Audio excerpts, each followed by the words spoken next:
Hello friends, कैसे आप सब। तो डियर, आज का जो क्लास है ये हम लोगों का है झारखंड जीके का एक नया टॉपिक है और इसमें हम लोग झारखंड के उद्योग के बारे में डिस्कस करने वाले हैं। तो यहाँ पे हम लोग एक एक टॉपिक को, जो भी झारखंड जीके का है उसका एक एक टॉपिक को डिस्कस करते हैं और साथ में जो है हम लोग प्रैक्टिस एक भी करते हैं। तो फिलहाल तो अभी आपको कोई वैकेंसी ऐसा लग रहा है कि देखने को नहीं मिलेगा, लेकिन धैर्य रखिए, आपको झारखंड में हो सकता है बहुत सारी वैकेंसी देखने को मिल जाए और इसके लिए जो है अभी से आपको तैयार रहना है। ठीक है, तो अभी आपके पास सेंड ऑफ टाइम है, तो आप इस टाइम का यूटिलाइजेशन कर सकते हैं। तो चलिए हम लोग स्टार्ट करते हैं आज का क्लास। पहला क्वेश्चन है आपका कि झारखंड के उद्योग में के संबंध में निम्न कथनों में सही कथन की पहचान कीजिए। पहला, झारखंड में उद्योगों का जितना विकास होना चाहिए उतना नहीं हो पाया है। दूसरा, झारखंड क्षेत्र में जितनी यहाँ पे मात्रा लिखा हुआ है, मात्रा में खनिज मिलते हैं उतने कल कारखाने नहीं है। तीसरा है, अधिकांश खनिज कच्चे माल के रूप में बाहर चला जाता है। चौथा है, इनमें सभी। तो आपको पता है ना कि झारखंड को हम लोग क्या कहते हैं, रुद्र प्रदेश कहते हैं। क्यों कहते हैं भाई? क्योंकि झारखंड में यहाँ बहुत ही भारी मात्रा में खनिज पाया जाता है। इसको भारत का रुद्र प्रदेश इसलिए कहा जाता है। क्यों? क्योंकि यहाँ पे बहुत भारी मात्रा में आपका खनिज पाया जाता है। लेकिन आपको पता है, इतना खनिज मिलने के बाद भी यहाँ पे फैक्ट्रीज नहीं है और जिसके कारण जो है इसको कच्चे माल में ही जो है के रूप में जो है बाहर भेज दिया जाता है। तो जब इसको कच्चे माल में भेज दिया जाता है तो पता है इसको बहुत ही कम कीमत में भेजा जाता है। फिर बाहर जो फैक्ट्रीज़ है वो क्या करता है, इसको जो है उसके जो उपयोग वाले जो चीज़ें होती है उसमें वो कन्वर्ट करता है और फिर फाइनली जो प्रोडक्ट होता है जब उसको वो मार्केट में लाता है तो काफ़ी कॉस्टली होती है। तो देखिए यहाँ पे इतना खनिज होने के बावजूद उसको झारखंड यूटिलाइज नहीं कर पा रहा है। ठीक है, तो भाई ये भी स्टेटमेंट सही है, ये भी स्टेटमेंट बिल्कुल सही है। और इसलिए क्या हुआ कि झारखंड में उद्योग का जितना विकास होना चाहिए उतना इसका मतलब कि विकास नहीं हो पा रहा। तो देखा जाए ये भी स्टेटमेंट सही है, तो आंसर डी जो रहेगा ये इसका करेक्ट आंसर हो जाएगा। कि सारे स्टेटमेंट सही है। नेक्स्ट क्वेश्चन है, भारत में स्थित लौह एवं इस्पात उद्योग की 9 बड़ी इकाइयों में से कितनी इकाइयाँ झारखंड में स्थित है?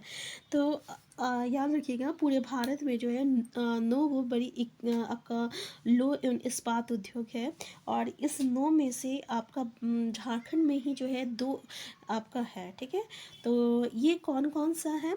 तो पता है कौन कौन सा है? एक टिस्को है, हाँ, Tata iron and steel company, और एक आपका बोकारो स्टील प्लांट है, बोकारो स्टील प्लांट है जो कि बोकारो में है, और ये टिस्को जो कि जमशेदपुर में है। तो ये जो है आपका जो भारत में लौह एवं इस्पात उद्योग है, ये 9 बड़ी इकाई में से ये 2 इकाई जो है ये आपका झारखंड में है। नेक्स्ट क्वेश्चन है आपका कि भारत का प्रथम एवं सबसे बड़ा लौह एवं इस्पात कारखाना झारखंड कब की गई थी? यानी झारखंड, सॉरी, कारखाना स्थापना कब की गई थी? तो देखिए ऑप्शन है 1911, 1909 या 1907 यानी 1914। तो प्रथम सबसे बड़ा लौह एवं इस्पात कारखाना कौन है पहले ये तो बताइए। तो आपको पता है कौन सा है? Tata iron and steel company, जिसको हम लोग क्या कहते हैं, टिस्को कहते हैं, यानी ये सबसे बड़ा है। ठीक है, इसकी स्थापना जो है ना ये जमशेदजी टाटा द्वारा किया गया था। कब किया गया था? तो याद रखिएगा 1907 में किया गया था। कब किया गया था? 1907 में किया गया था। नेक्स्ट क्वेश्चन है कि Tata iron and steel company TISCO की स्थापना झारखंड में किस स्थान पर की गई थी? पूर्वी सिंहभूम, पश्चिमी सिंहभूम, सरायकेला खरसावां, इनमें से सभी। तो ये जो है इसकी स्थापना जो है आपका पूर्वी सिंहभूम जिले के आपका एक साक्षी मतलब कि नामक एक गांव में की गई थी। बाद में जो है ये गांव जब नगर के रूप में विकसित हुआ था तो जमशेदजी टाटा के नाम पे रखा गया और इसलिए इसको जमशेदपुर या टाटा नगर हम लोग कहते हैं। तो क्लियर है ना? यानी पूर्वी सिंहभूम में आपका साक्षी नामक एक गांव था, वहाँ किया गया था। ठीक है, लेकिन बाद में ये पहले गांव था, लेकिन जब यही गांव जो है नगर के रूप में विकास हुआ था तो इसका गांव का नाम जो है जमशेदजी टाटा के नाम पे रखा गया और जमशेदपुर या टाटा नगर रखा गया। ठीक है, याद रखिएगा। नेक्स्ट क्वेश्चन है, Tata iron and steel company TISCO की स्थापना किस नदी के संगम पर की गई थी? स्वर्णरेखा, काकरू, और स्वर्णरेखा एवं कांची, स्वर्णरेखा एवं खड़खई एवं कांची। देखिए तीनों में स्वर्णरेखा है इसलिए इसको तो पहले काट देखते हैं। ठीक है, अब स्वर्णरेखा और क्या होना चाहिए? तो स्वर्णरेखा और आपका खड़खई नदी होना चाहिए। ठीक है, इसकी स्थापना जो है स्वर्णरेखा और खड़खई नदी के किनारे की गई है। नेक्स्ट क्वेश्चन है, टाटा स्टील का वार्षिक संस्थापक किसे माना जाता है? दौरा बजीत टाटा को, रतन टाटा को, जमशेदजी नौसर वाणिज्य टाटा को। तो देखिए हम लोग पहले डिस्कस किए थे, जमशेदजी टाटा द्वारा किया गया था, मतलब आंसर सी जो रहेगा ना ये इसका करेक्ट आंसर हो जाएगा। ठीक है, ये 1907 में जो है ना इसकी स्थापना किया गया था। लेकिन जो आपका देखिए इसकी मतलब कि 1907 में जो है इसकी स्थापना जो है आपका दोराबजी टाटा के द्वारा किया गया था। लेकिन 1904 में ही क्या हुआ था कि ये जमशेदजी नौसरवान ये क्या है हाँ नौसरवानजी टाटा जो है, ठीक है, ये उसका प्रारंभिक विचार रखे थे। ठीक है, इसीलिए जब 1904 में इसकी मृत्यु हो गई थी तो बाद में इसका जो वास्तविक संस्थापक जो है ये हम लोग जमशेदजी टाटा को ही मानते हैं। तो ये पॉइंट आप लोग क्लियर रखिए कि इसका वास्तविक संस्थापक कौन था। ठीक है, और इसे स्थापना कौन किया था? तो 1907 में जब स्थापना किया गया था तो उस समय कौन किया था? दोराबजी टाटा किया गया था। लेकिन वास्तविक संस्थापक जो है हम लोग जमशेदजी को मानते हैं। क्यों मानते हैं? क्योंकि 1904 में ही इसकी मृत्यु हुई थी और सबसे पहले इन्होंने ही आपका इसकी स्थापना का विचार रखे थे, प्रारंभिक विचार रखे थे, इसलिए। ठीक है, नेक्स्ट क्वेश्चन है आपका, टाटा स्टील में इस्पात का उत्पादन कब प्रारंभ हुआ? अब देखिए इसमें इस्पात का उत्पादन कब प्रारंभ हुआ था? ठीक है, 1907 में तो स्थापना किया गया था। अगर पूछा जाए 1911 में, ठीक है, 1911 में याद रखिएगा लोहे का उत्पादन हुआ था, लोहे का उत्पादन हुआ था। देखिए 1911 में ना लोहे का उत्पादन हुआ था और 1914 में जो है ना यहाँ पे इस्पात का उत्पादन हुआ था। तो दोनों क्वेश्चन को याद रखिएगा, यहाँ पे कन्फ्यूज़न आपको क्रिएट कर सकता है। ठीक है, अगर आप अच्छे से नहीं देखें तो कभी 1911 या 1914 मार के आ जाइएगा। मेरे से भी ये गलती हो चुका है। ठीक है, हम 1914 मार के आ गए थे क्योंकि हमें ये याद था, 11 याद नहीं था कि 1911 में हुआ क्या था। तो जैसे अगर लोहे का उत्पादन अगर पूछ लिया जाए तो लोहे का उत्पादन 1911 में हुआ था। क्वेश्चन कभी कभी ये भी पूछता है, जैसे यहाँ पे पूछा इस्पात का उत्पादन कब हुआ था, तो इस्पात का उत्पादन 1907 में हुआ था। 1907 में इसका स्थापना किया गया था। ये 3 पॉइंट आपका लिए इम्पॉर्टेंट है। ठीक है, नेक्स्ट क्वेश्चन है आपका, यहाँ पे देखिए टाटा स्टील में को खनिजों एवं प्रपात स्थानों को सही मिलान कीजिए। मतलब कौन चीज़ कहाँ से मिल रहा है। ठीक है, ये को भी हमें जो है क्वेश्चन जो है एग्ज़ाम में देखने को मिलता है कि कौन चीज़ कहाँ से जो है आता है।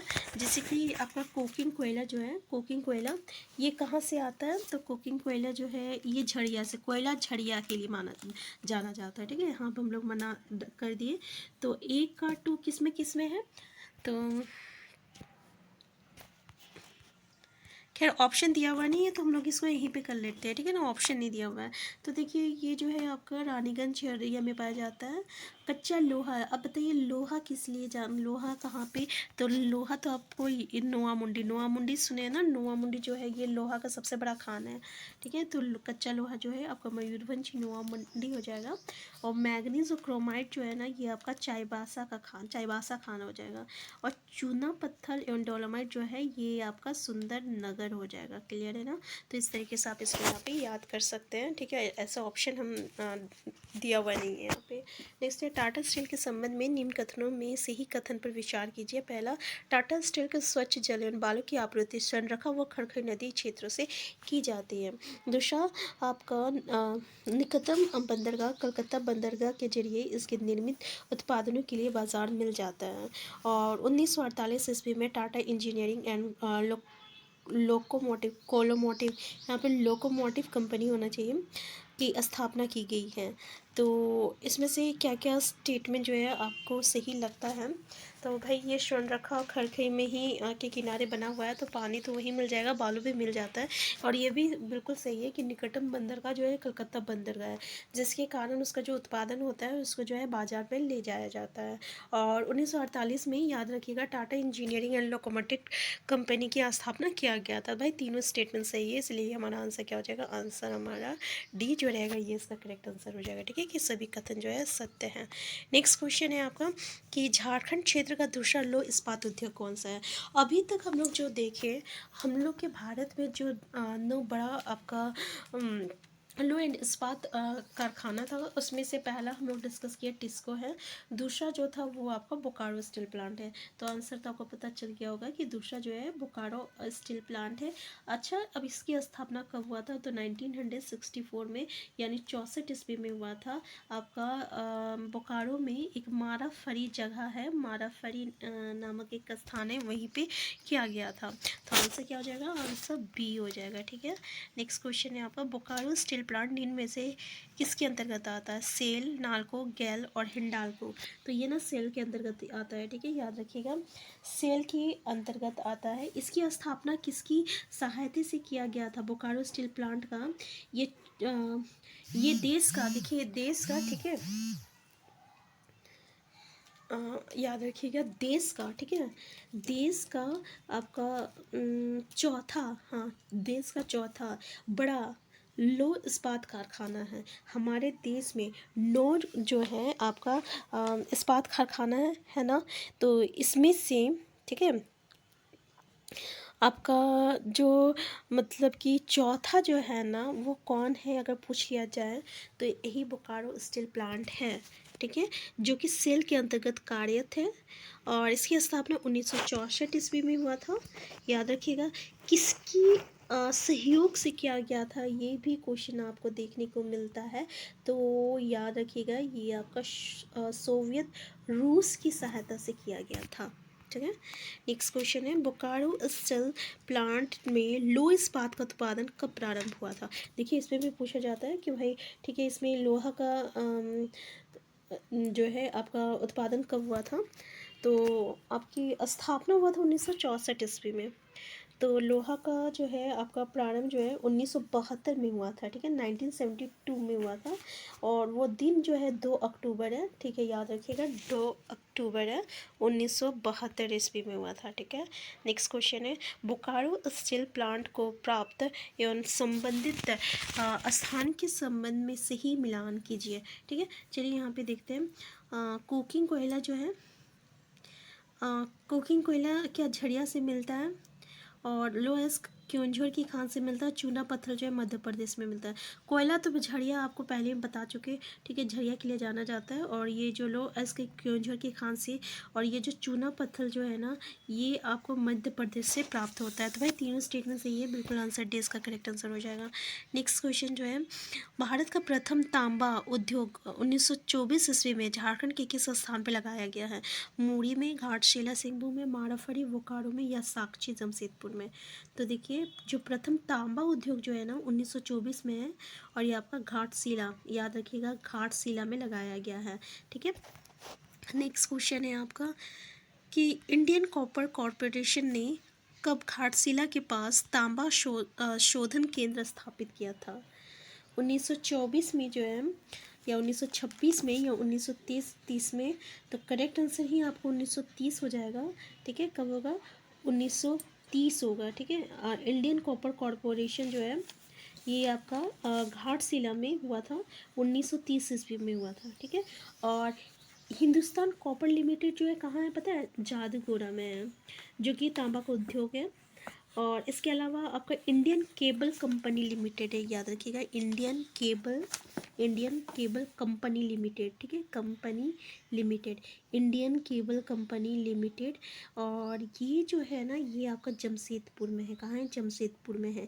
ये भी आपका तांबा का उद्योग है और इसमें से हिंदुस्तान कॉपर लिमिटेड, इसको सेल के नाम से जानते हैं, हिंदुस्तान कॉपर लिमिटेड, ये आपका जादूगोड़ा में है। ठीक है, कहाँ है? जादूगोड़ा में है। तो ये आपका तांबा उद्योग है। नेक्स्ट क्वेश्चन है, भारत में एल्यूमिनियम एस्क का कितना प्रतिशत भाग झारखंड से प्राप्त होता है? 20%, 16%, 18%, 40%? तो जो एल्यूमिनियम एस्क होता है ना, एस्क का मतलब समझ रहे हैं ना, एस्क किसको कहते हैं? इंग्लिश में इसको हम लोग ओर कहते हैं। मतलब ये ओर होता है, हम बताए थे ना, ये कच्चे माल में हम लोग को झारखंड में मिलता है और इसको हम लोग बाहर भेजते हैं ना। तो इसको डायरेक्ट, हम लोग के पास कोई कारखाना नहीं है, फैक्ट्रीज नहीं है कि इस कच्चे माल ओर में से जो है हम लोगों को कोई एल्यूमिनियम निकाल के देगा तो इस एल्यूमिनियम को हम लोग कहाँ भेज देते हैं, बाहर भेज देते हैं। फिर बाहर उसको प्यूरीफाई करके उसको अलग अलग तरीके से जो है आपको इस ओर में से, इस एल्स में से मिनरल निकालता है, जो मिनरल क्या है आपका, एल्यूमिनियम है। ठीक है, तो इसको याद रखिएगा कितना प्रतिशत भाग निकलता है, तो ये आपका 16% भाग जो रहता है ये झारखंड से प्राप्त होता है। तो डियर, ऐसे ही आपको पता है ना कि झारखंड जी की जो भी टॉपिक है बहुत ही लंबा चौड़ा टॉपिक होता है। इसमें सब हमारे क्वेश्चन, इतने सारे क्वेश्चन है कि एक ही क्लास में तो कंप्लीट होना पॉसिबल नहीं है, इसलिए हम लोग इसके छोटे छोटे पार्ट को डिस्कस करेंगे ताकि हमारा हर टॉपिक जो है कंप्लीट हो जाए, उसके एक एक क्वेश्चन कंप्लीट हो जाए। तो आज का क्लास टीयर हम यहीं तक रखते हैं, नेक्स्ट क्लास में जो है हम इसी को कंटिन्यू करेंगे। तो अगर आप चैनल में नए हैं, चैनल को सब्सक्राइब कर लीजिएगा। वीडियो हेल्पफुल होगा तो लाइक शेयर करना मत भूलिएगा। हम फिर मिलते हैं। Thank you.